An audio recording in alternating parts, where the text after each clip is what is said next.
Hey everyone, I got a lot of questions regarding everything that I used in my simulator setup, and I'm going to walk through each one as well as leave links below in the description of where you can find everything that I purchased. So first and foremost, we're going to start with how I did it. So I built up the garage. The first thing to go in was this turf. And this turf was purchased by Turf Factory Direct. I ordered 570 square feet of this stuff. I did have a friend come in and do all the install for me. It comes in 15-foot widths, so you're going to have a seam for this garage setup. So he did such a great job, you can't even see the seam. There's a seam somewhere in this vicinity here. It turned out amazing. I love it. I think naturally, because I haven't put any sand on it, you can put silica sand on this and it will increase the speed. But I think naturally the way it comes, I would say it's probably about an 8.5 on the stem. If you wanted to make it faster, you could add sand. With where I live, you know, the hard winters and stuff like that, to avoid people coming in and tracking and making a mess in here, I didn't really want to add the sand because then it's just going to discolor the turf, and I wanted to keep the nice appearance, even though it's pretty dirty in here right now. I need to clean up, but I would definitely recommend Turf Factory Direct to everyone. The 570 square feet that I ordered, so I ordered 38 feet long. So like I said, comes standard 15 wide. Came out to $1,932.30. The next thing I had to do was, let's see here, I installed my cups. Just Amazon cups. I did not want to go with full 6-inch cups. I went with the shallower cups, even though these cups are still deep. So you can see I just drilled out the hole in my slab in my garage. Ooh, that's gross. I'm going to throw that back in the hole. I don't want to see that stuff. And just shallow cups. They're king top cups. I think they're 4.5 inches deep. We got a lot of moths in here, and that's what you get for living here in Wyoming summertime. But I had to order a special core sampling hole saw in order to cut these cups. I couldn't tell you where to order one, but I'm sure if you guys looked, you'd be able to find one. It was a pain. It probably took about 20-30 minutes per cup to cut out. I got 5 cups in here, equally spaced, 4 feet off my walls. Give you some nice options to putt around and practice. The next major purchase that you're going to have to do with doing your simulator is your stance mat. This stance mat is 1.25 inches thick. I did cut it into my my putting green here.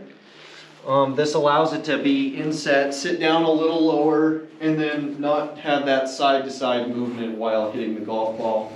Leaves a clear read for the GC3. Let's see here.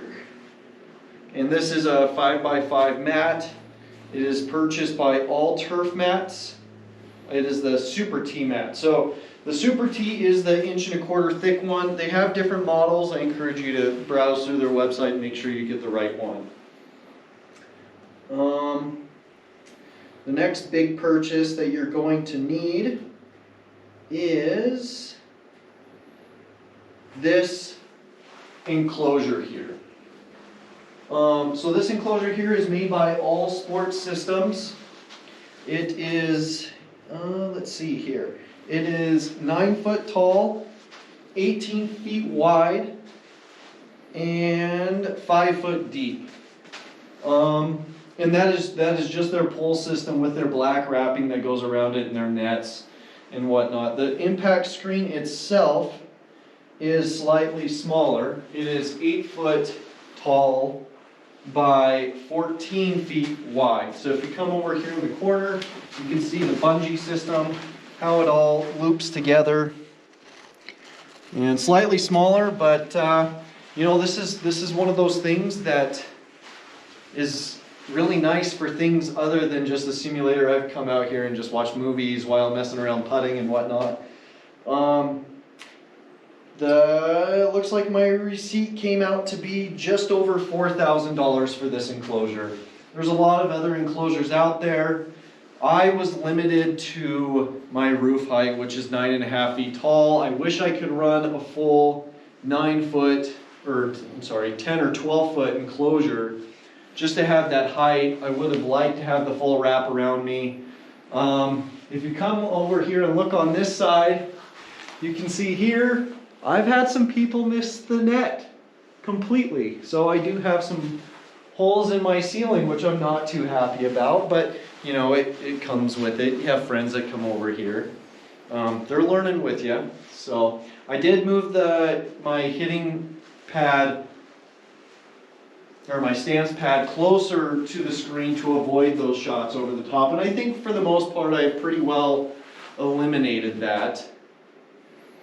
I did have it back at a full 10 feet away from the screen. It is now sitting at around 7.5 feet to the screen. So once you have your stance mat and your nice fancy enclosure, the next thing to purchase is a nice solid short throw projector. So the projector I ordered is a BenQ TK700 STI. It is a 4K projector. This one casts at 6.5 feet. It casts 100 inches. So let me turn off the lights really quick for you guys and you can see what's going on the screen. So you can see here on the corners of my screen, I have a little bit of a gap. You can see where my image kind of ends here, both sides equally. I do have the height adjusted correctly. What I did was I did the math in my head of how far I needed to be, and I'm just not good enough in math to figure it out. So I actually needed to set my projector back a little bit. I have it zoomed all the way, let's see, would it be in or out? But I have it maxed out. I need to move it back, that way I can fill the sides up a little bit better. I really haven't gotten around to doing it because it was kind of a pain to set up. Take your time, do it right the first time so you don't have to be like me and go back through and do it again. This is not necessary, but this is something I wanted to do. These are very popular, these hexagon lighting. Very popular in detail shops. You'll find them in high-end car dealerships and stuff like that. These are made by Get Lit LED lighting. This system here, you can see it extends over the top of the hitting enclosure. I really didn't know what enclosure I was going with at the time. I kind of just did the lighting because I needed to be able to see in here, and it was something that needed to be done. But this is the double garage hexagrid LED lights. These are 6500K lights. Came out to $1,200. Not something that is necessary because, as you've seen in prior videos, they are not on while playing. But they're a nice.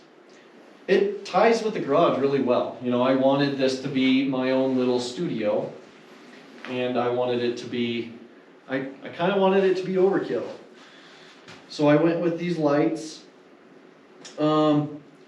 Living where we live. So we get really hot. We can get up to 110 in the summer. It doesn't stay that hot. I'd say average in the summers it's about 90 degrees. Wintertime, it can get really cold. Wind chills down to -40. So the mini split here was an absolute must. Again, probably not something that's completely necessary for you guys, but it's just something that I needed to make this place comfortable to be in year round. This is the Pioneer 1200 or 12,000 BTU 110/19 SEER edition ductless mini split. I do have 220 in my garage. I did not want to tie into my 220. You know, at the time I used this for my welder, and I didn't want to pull power from this because I didn't want to have that running and then tie in with my welder, and then before you know it, I'm tripping breakers constantly. So I didn't want to deal with that, so I did tie it into your standard power supply. Along with it on the outside is your exchanger, as well as my 30 amp disconnect switch, which is required. And then finally, to complete your simulator, you need your launch monitor. I went with the GC3.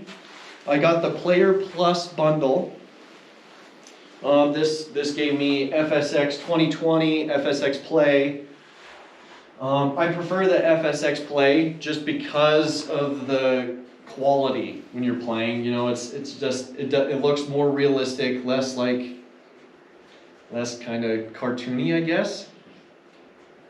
So yeah, this Player Plus bundle, launch monitor with the software licensing and the courses that it came with, came out to $9,600 and some change. It was a good purchase. It was a good foundation. I have purchased a lot of courses since, but the courses it gave me a nice platform to work off of. And the final thing you're going to need for this entire setup is your laptop. Now, I am not going to give you any specs for this laptop whatsoever because it is not enough. I don't know enough about computers to sit here and tell you what it has, but I can tell you it is not enough computer to run this FSX Play. It does fine with the FSX 2020, but this new program is just a lot. There's a lot of moving parts. I don't know, Chase, what's the issue with this laptop here? Well, the CPU isn't up to par with what it wants it to be on the games, and the graphics are pretty high because this it wants to run at 4K a lot of the times. So this computer will not run 4K, especially when you're projecting from the computer up to the actual projector itself. So, I mean, you're better off just building your own desktop. There's a lot of options out there, and if you guys have any questions for us, I mean, I can always comment in the comments, reply to you guys, and just let us know. So, yeah, so this right here is my garage. This is what I'm working with. You can see the nice collection of golf bags over here. You know, there is snow on the ground now. Our golf courses have since shut down.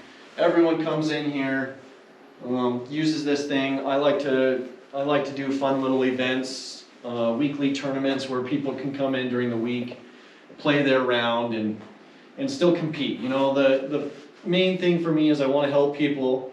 I want to keep people competitive, and I want them to keep swinging in the wintertime. It doesn't do you any good setting your clubs down for 4 to 6 months waiting for spring season. Then you find yourself trying to knock the rust off, and that can take some time. So keeping people swinging, you know, once a week, you know, it's going to help everyone out in the long run. So if you guys have any questions regarding the setup, like I said, I'm going to link everything down below in the description. If you want to see more content, like and subscribe. So thanks, guys.